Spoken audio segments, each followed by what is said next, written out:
नमस्कार दोस्तों, एक नई लर्निंग के साथ हाजिर हूँ और आज की लर्निंग में हम लोग जानेंगे सरकार की इंश्योरेंस कंपनी को लेकर। जो कंपनी केवल इंडिया में नहीं, इंडिया से बाहर भी प्रीमियम कलेक्ट करती है और कहती है, यहाँ पे देखने को मिलती है कि ग्लोबल क्रॉस रिटेल्स प्रीमियम की बात इन्होंने कहा कि 23-24 में इनके पास इतने प्लस प्रीमियम की बात। सोचिए, इतनी बड़ी कंपनी सरकार की, जो कि बाहरी दुनिया से भी इनके पास अच्छे खासे पैसे आते हैं, जो कि इंडिया से बाहर की बात करती है, तो फिर मार्केट में इनकी चार्ट ग्राफ में पिछले कुछ दिनों की चार्ट डेटा की बात किया जाए तो अपने बॉटम टू बॉटम पे दोबारा क्यों जगह बनाने के प्रयास में है? तो ये कह सकते हैं कि पिछले 6 महीने के जो सबसे निचले बॉटम की रेंज थी, वहाँ दोबारा nearly in the second largest down falling की बात किया है, जो कि एक हायर टू हायर में कंपनी निचले लेवल पे काफ़ी ज़्यादा गिरावट के साथ फिलहाल देखने को मिलता है। और क्या लगता है, यहाँ से मार्केट के लिए कुछ नई दिशा मिल सकती है या कुछ और भी आंकड़ा देती है, क्योंकि इससे पहले भी इस तरह के सेंटिमेंट इसके लिए एक बना था लास्ट। चलिए, पड़ावों को समझने के प्रयास करेंगे, जिसका नाम है new India insurance company limited, जो इंश्योरेंस सेक्टर की एक दिग्गज कंपनी है और सरकार की कंपनी है, कहती है promoter of the government of India directly. और इसके अलावा देखा जाए तो कंपनी की बात किया जाए तो बुक वैल्यू है 172 का, इंटरसेक्ट वैल्यू है उससे कम का 119 रुपये का। फिलहाल यदि इंडस्ट्रियल की बाकी कंपनियों से कंपेयर करके देखेंगे, अभी इसमें अंडर वैल्यूड की कैटेगरी में आता है और current price 212, higher to higher 325 तक गया था। तो क्या लगता है, अभी इनका जो गिरावट का संकेत है वो लगातार गिरती हुई नजर आती है।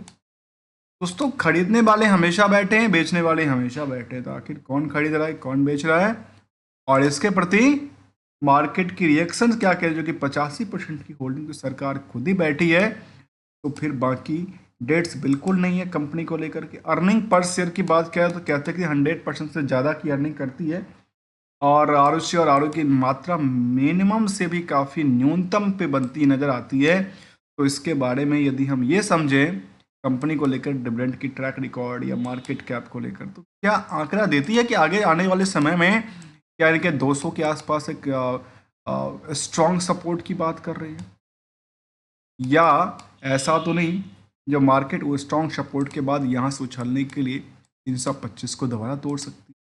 चलिए, इन्हीं कड़ी को थोड़ा सा समझने के प्रयास करते हैं, जहाँ पिछले 1 सालों में कंपनी ने काफ़ी दिनों तक एक सेम रेंज में ट्रेड करती हुई नजर आई थी। जैसे ब्रेकआउट किया, मार्केट को नहीं है हम। अब फिलहाल यहाँ पे मार्केट तोड़ने के कगार पे है, तो मार्केट कह सकते हैं कि इनकी प्राइस जो लोअर थी वहाँ पे पहुँचने के कगार पे, और यहाँ एक स्ट्रॉन्ग सपोर्ट की बात करती, यहाँ एक स्ट्रॉन्ग सपोर्ट की बात करती है, और ये यदि तोड़ती है तो मार्केट की ट्रेंड फिर दोबारा बिकवाली का प्रेशर से ज़्यादा होगा, प्रॉफिट बुकिंग का प्रेशर से ज़्यादा चल रहा है। दोस्तों, चला जाए इसके फंडामेंटल स्ट्रेटजी की तरफ, तो कंपनी के बारे में देखा जाए तो कंपनी क्या कहना चाहती है, कंपनी अपने प्रोडक्शन क्या किस लेवल से कहना चाहती है, और ये एक आंकड़ा देती है कि क्वार्टर ऑन क्वार्टर बेसिस का जो फंडामेंटल स्ट्रेटजी है फाइनेंशियल को लेकर, कंपनी के फाइनेंशियल को लेकर, तो उसमें ये कंपनी अपने आप को जंप करती हुई नजर आती। कंपनी की मैनेजमेंट ने कामकाज जो किया है, लेकिन लास्ट क्वार्टर टू क्वार्टर खास के देखा कि मार्च में तो काफ़ी अच्छा ट्रेड करती भी है, क्योंकि मार्केट में जो मार्च का पीरियड होता है उसमें काफ़ी सारे इंश्योरेंस क्लेम करने के लिए, आईटी इनकम टैक्स के लिए काफ़ी लोग लेते हैं, जिसकी वजह से ये देखने को मिलता है। लास्ट ईयर 2 ईयर का देखा जाए तो शायद उसमें 6-7% के आसपास उछाल बनाते हुए ईबिटा में करीब 67% के गिरावट दर्ज, जो कि ट्रेंडिंग व्यू की तरफ देखा जाए तो कंपनी 44-45 हज़ार करोड़ तक यदि कमाती है, सेल करती है, तो प्रॉफिट कितना ही बनाती है, केवल 1100, अर्थात इसमें 41,000 करोड़ की बेसिस पे केवल 1,000 करोड़ का प्रॉफिट बनाती है। और ऑपरेटिंग प्रॉफिट मार्जिन न्यूनतम से भी न्यूनतम है कंपनी के बीच में, तो काफ़ी न्यूनतम नेगेटिव 31% तक का सेंटीमेंट इसके लिए कह रही थी। यदि यही आर टू आर की तरफ समझे, जहाँ पे रिस्क टू रिकंसिलिएशन की चर्चा करते हैं, तो कंपनी के बारे में क्या नजर आती है, बॉर्डर्स बिल्कुल नहीं कहती है। बाकी जो इनकी पार्ट्स की बात करती है, इन्वेस्टमेंट इन्होंने कर रखा है अच्छी खासी। इन्वेस्टमेंट के अलावा की बात किया तो अदर एसेट्स के अंदर इनका पड़ा हुआ है, और कंपनी यदि लेटेस्ट डॉक्यूमेंट शेयर किया होगा तो शायद कुछ अलग अपडेट आएगा। कोई पीपीटी फिलहाल का डेटा नहीं शामिल करता है कंपनी ने फिलहाल के लिए। तो पता चलता है कि जून वाले में कितना इन्वेस्टमेंट किस किस कंपनी में उन्होंने करके रखा है, कितना किस सेक्टर में कौन सा परफॉर्मेंस की बात करती नजर आती है इनके पोर्टफोलियोज के बेसिस। जहाँ तक निवेशक की बात किया जाए कंपनी में, तो निवेशक कंपनी में लगातार बने हुए हैं। खास करके एफआई कोई नहीं है, डीआई की तादाद सबसे ज़्यादा है।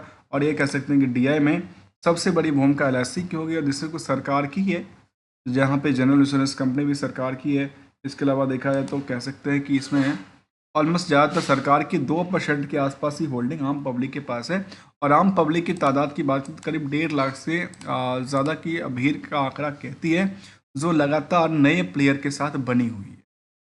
इसके अलावा देखा जाए दोस्तों तो समझा जाए कुछ सालों की डेटाबेस, तो सालों सेल्स को लेकर के ग्रोइंग लेवल लगातार रही है कुछ ना कुछ करके। स्टॉक प्रॉफिट की बात लगातार कुछ दिनों से लगातार चलती हुई है और गिरती भी नज़र आती है।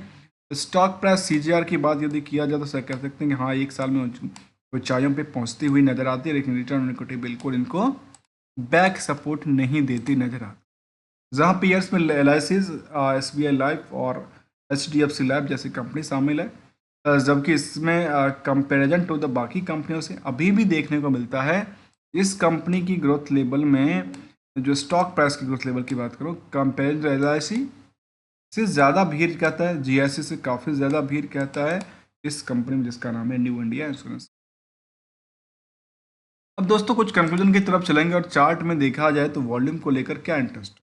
यहाँ देखिए वॉल्यूम को लेकर इंटरेस्ट नहीं है मार्केट में, मतलब मार्केट में लोग खरीदने बेचने के लिए रेडी नहीं है, थोड़ा सा पार्ट ही इंटरेस्टेड है, रेस्ट इंटरेस्टेड नहीं की बात कर भी मार्केट ने एक लंबी गिरावट की दर फिर बनाई, अपनी बॉटम बनाई है। और यहाँ से यदि मार्केट ने इनको सपोर्ट बना के ऊपर उछलने के लिए कामयाब बनती है, हो सकता है यहाँ से अच्छी ऊंचाई के लिए बन सके। जहाँ कंक्लूजन कहता है कंपनी को लेकर ऑलमोस्ट डेट्स फ्री कंपनी थी, हेल्दी डिविडेंड पे आउट की बात करती है, जो जैसे डिविडेंड पे आउट की बात करती है तो इसका हम नाम रखे हैं R2R में रिस्क टू रिवार्ड को लेकर। आखिर रिस्क टू रिवार्ड क्या कहता है कंपनी में, वो सामने निकल के आती है। जो 24 में कंपनी ने 2 रुपये के 6 रुपये के 2 रुपये के आसपास का डिविडेंड की पे आउट दिया था, इससे पहले भी कंपनी ने डिविडेंड दिया था। तो ये हो गया रिस्क टू रिकंसिलिएशन। क्या कहती है, रिस्क टू रिकंसिलिएशन कहती है जो फंडामेंटली कंपनी स्ट्रॉन्ग है, ठीक है। दूसरी तरफ कहती है जो रिस्क टू रिवार्ड में कहती है जो स्ट्रॉन्ग बात करती है। रिस्क टू इन दोनों की पक्ष की तरफ से समझा जाए तो मार्केट की स्ट्रेटजी कहती है कि यहाँ पे पिछले एक साल में करीब 50-52% का उछाल तो बना ही, लास्ट 5 सालों में तो करीब 100% ज़्यादा की उछाल बना के चली है। और यहाँ पे स्ट्रॉन्ग फिलहाल स्ट्रॉन्ग सपोर्ट की बात करती है, और स्ट्रॉन्ग सपोर्ट के बाद मार्केट में जो लंबी गिरावट थी पहले वाला सिचुएशन उतना तो फिलहाल नहीं है। यदि बॉटम से हायर की बात देखा जाए तो अच्छी खासी थी, और यहाँ से यहाँ भी देखा जाए तो कह सकते हैं हाँ मार्केट फिलहाल भी सस्टेन करती है।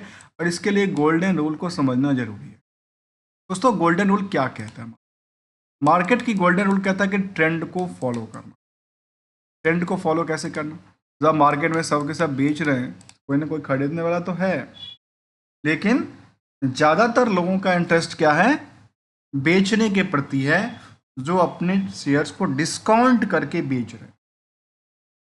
और खरीदने वाले भी हैं जो डिस्काउंटेड रेट पे ले रहे हैं। कहाँ से डिस्काउंटेड की बात किया जा रहा है, या तो हायर से कर लीजिए या उनकी फंडामेंटल से।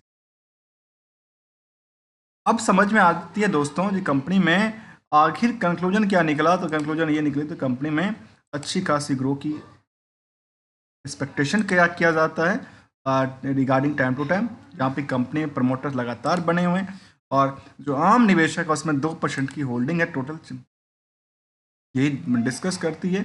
और कंपनी का नाम है new India insurance company limited. दोस्तों हमारे साइड से चाहे सरकारी कंपनी हो, प्राइवेट हो, या कोई मल्टीवैगर हो या पेनी स्टॉक हो, कोई भी रिकमेंडेशन या एडवाइजरी की बात शामिल नहीं है। Only as a learning point of view से वैल्यू एडिशन मिलता है, तो चैनल को सब्सक्राइब, वीडियो को लाइक कर सकते हैं। मिलते हैं कुछ नई कंपनी के साथ नई स्टोरी, तब तक के लिए थैंक यू एंड एंजॉय।